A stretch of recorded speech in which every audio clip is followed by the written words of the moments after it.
You may be seated.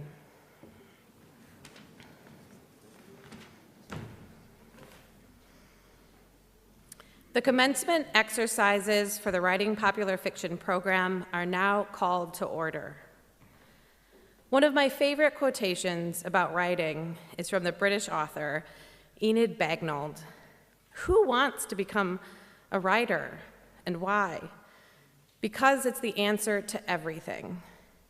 It's the streaming reason for living, to note, to pin down, to build up, to create, to be astonished at nothing, to cherish the oddities, to let nothing go down the drain, to make something, to make a great flower out of life, even if it's a cactus. I advise all those sitting before me, capped and gowned, to remember this quotation when times are rough. And I can guarantee, as our guest speaker warned you, that times will get rough. Agents won't respond, publishers will go out of business, and plot lines will refuse to untangle. Writing is a game guaranteed to be difficult. Therefore, part of your job, now that you don't have the job of completing the MFA, is to become your own writer. To remember what brought you to the program as you leave it. For most of us, what brought us to writing is a love of words and the desire to tell stories. But remember as well the power of writing. In a time of both alternate facts and threats to our freedom of speech, remember that you have a voice and that the voice of the storyteller is potent. As Peter Handke wrote, if a nation loses its storytellers, it loses its childhood.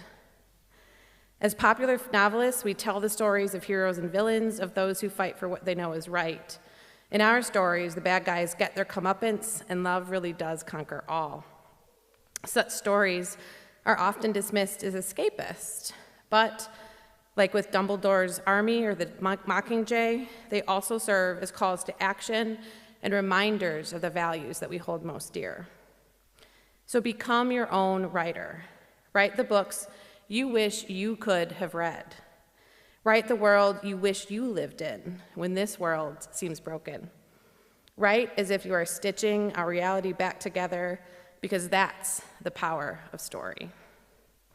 Now it is my pleasure to introduce one of your fellow writers, James Edward Downs, who will lead us in prayer.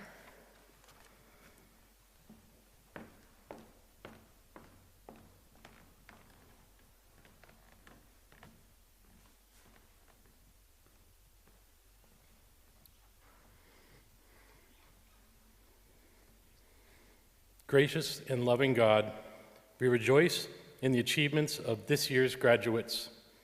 Support and strengthen them. Help them to tell their stories even when distractions and challenges are many.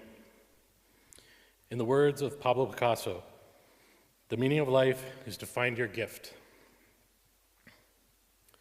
The purpose of life is to give it away.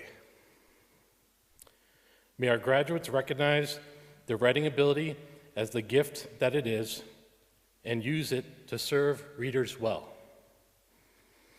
This we pray in hope and thanksgiving. Amen.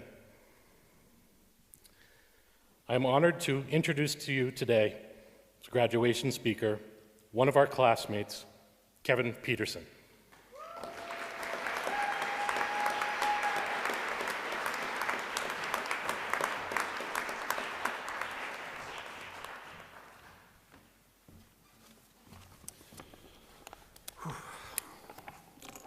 Good afternoon.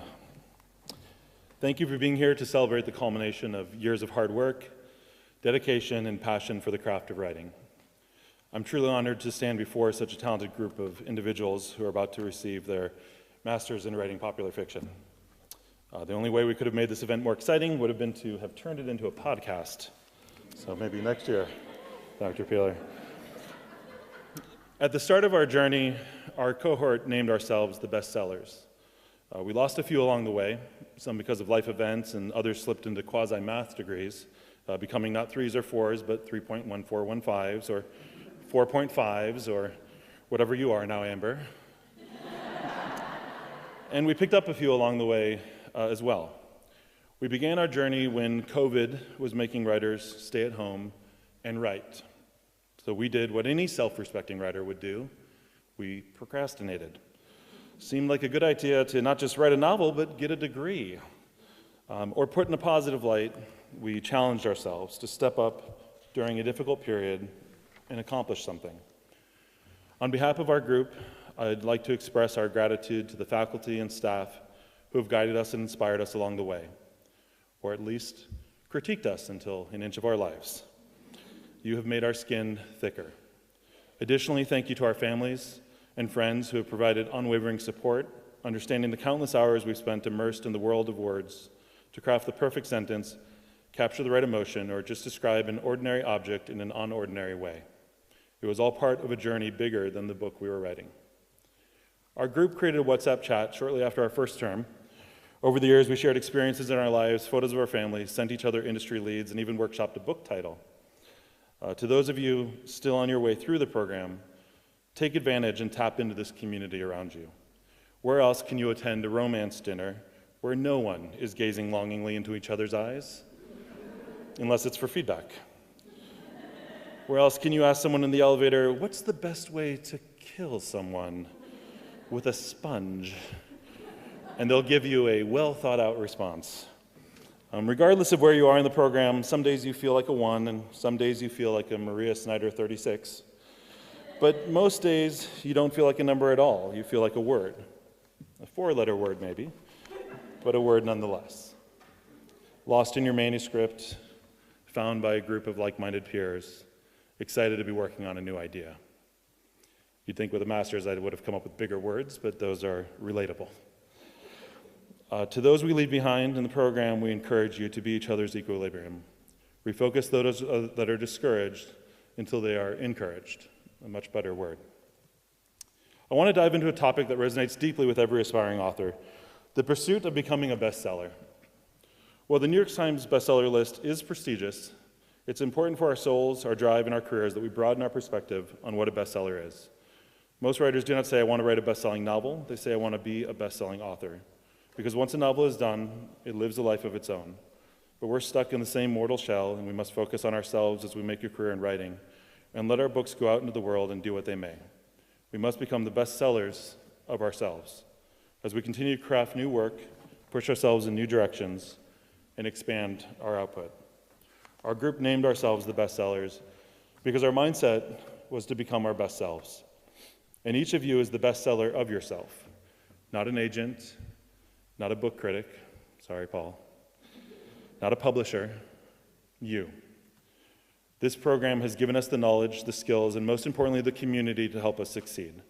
As graduates, we understand that there is not a group of people waiting outside these doors who are as excited as our stories as we are. For the last 3 years, this program has given us deadlines, goals, and a ticking clock. You know, we love a ticking clock. But the world outside will not, at least not one that is centered around our writing. We must forge on as the rejection letters feed our fireplaces and our fire within. Being a bestseller is not confined to a single list. It extends far beyond any governing body. It involves capturing the hearts and minds of readers. It doesn't matter if this is on a global scale or with a small group. It's about creating stories that resonate with an audience of 1 or an audience of 1 million. Randy Pausch, who is a Pittsburgh native and professor at Carnegie Mellon, is quoted as saying, "The size of your audience doesn't matter.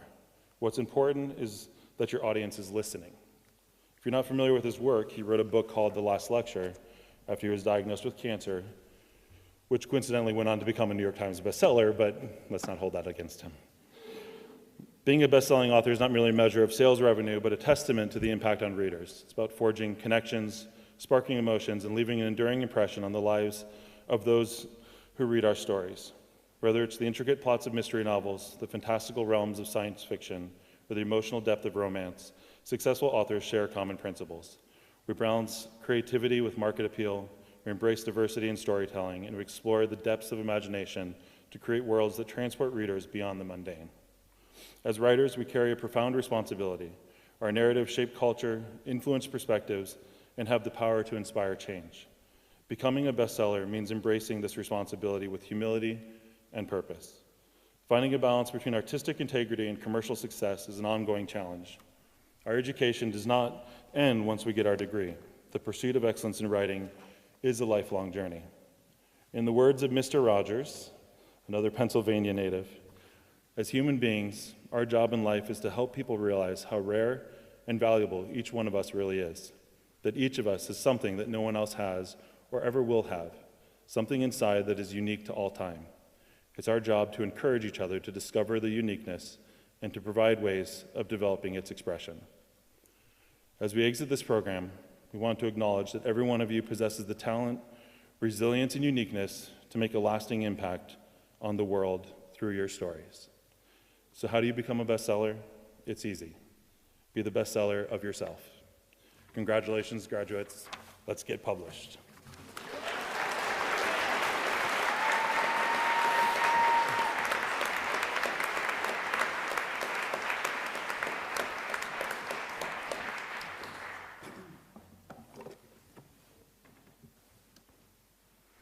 Thank you, Kevin, and good afternoon. I'm Sister Susan Yocum, and I serve as provost at Seton Hill. It is my pleasure to welcome you to these commencement exercises. It honors the achievement of you, the graduates, at the close of an intense 3-year period of study and preparation. This program is a special one. Conceived by our English faculty, it makes use of technology and the low residency concept to deliver a very unique and powerful program that has prepared you well. The faculty and staff of Seton Hill University have guided and assisted you during these years. I ask our English faculty to please stand and be recognized.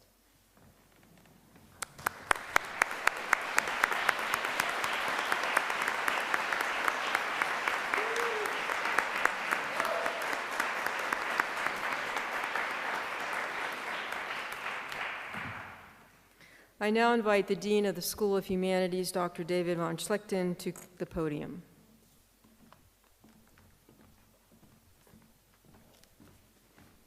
Hello. Not only am I the Dean of the School of Humanities, but on Wednesday, January 9th, 2019, I graduated from this program.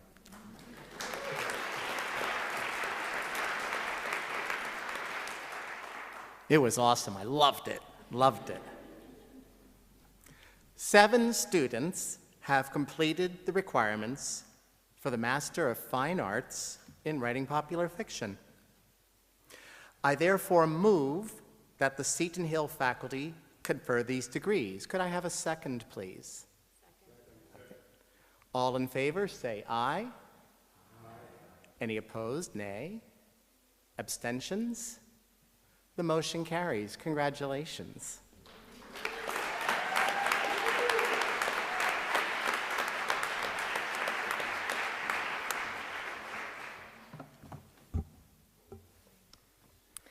Dr. Nicole Peeler, please join me to present the individual graduates. Will the candidates for the degrees please stand?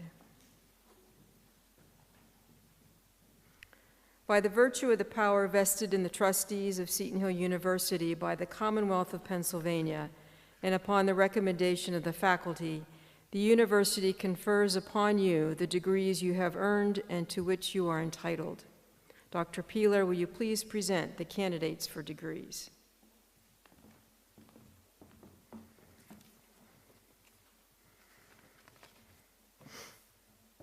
Will the recipients of the degree Master of Fine Arts in Writing Popular Fiction please come forward? Degree candidates will be hooded by Dr. Michael Arnzen and Kosoko Jackson. The degree Master of Fine Arts in Writing Popular Fiction is conferred upon James Edward Downs.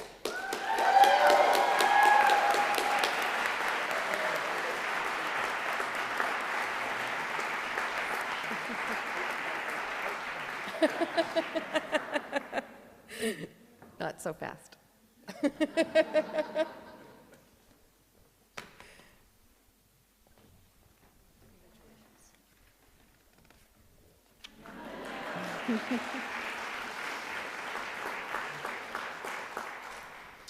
Rebecca L. Fraser.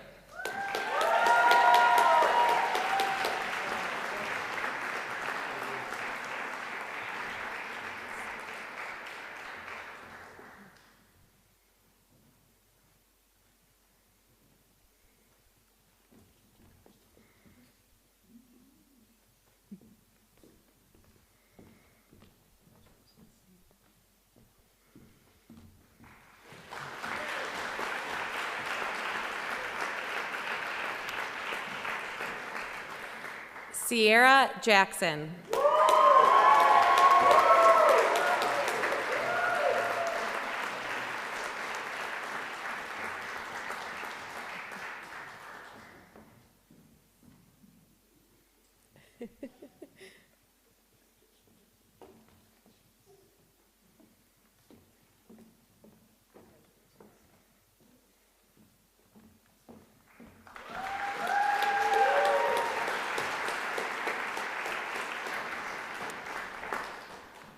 Lauren Taylor Merritt.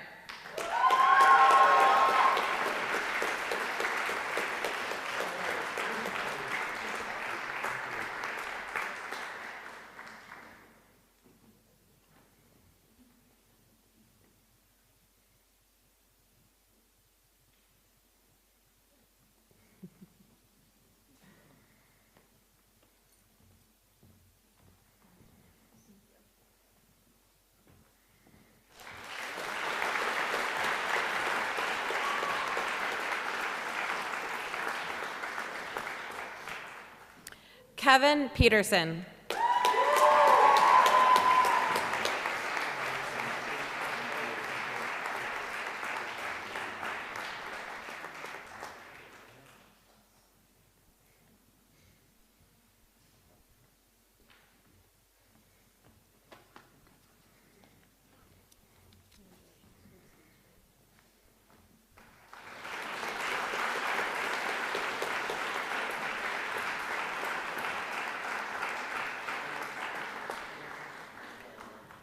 Debbie R. Reynolds.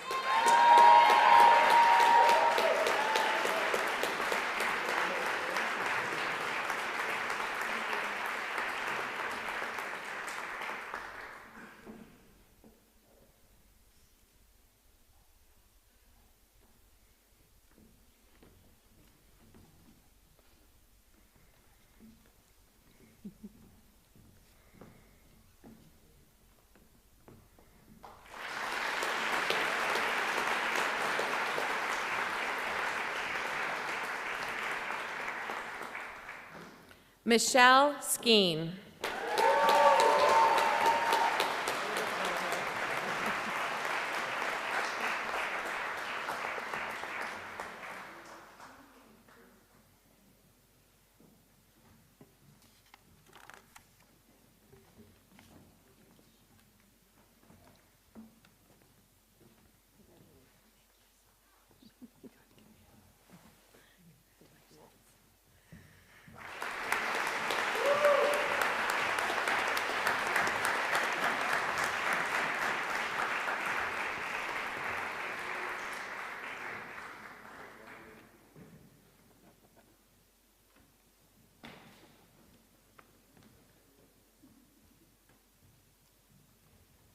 Congratulations. One more round of applause for everybody.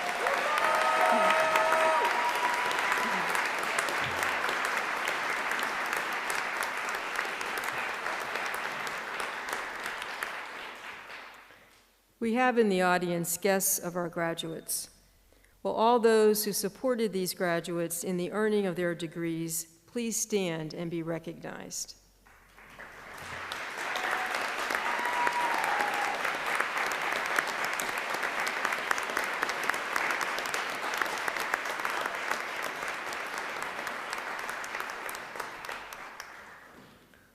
Following the commencement exercises, family and friends are invited to reception in the parlors.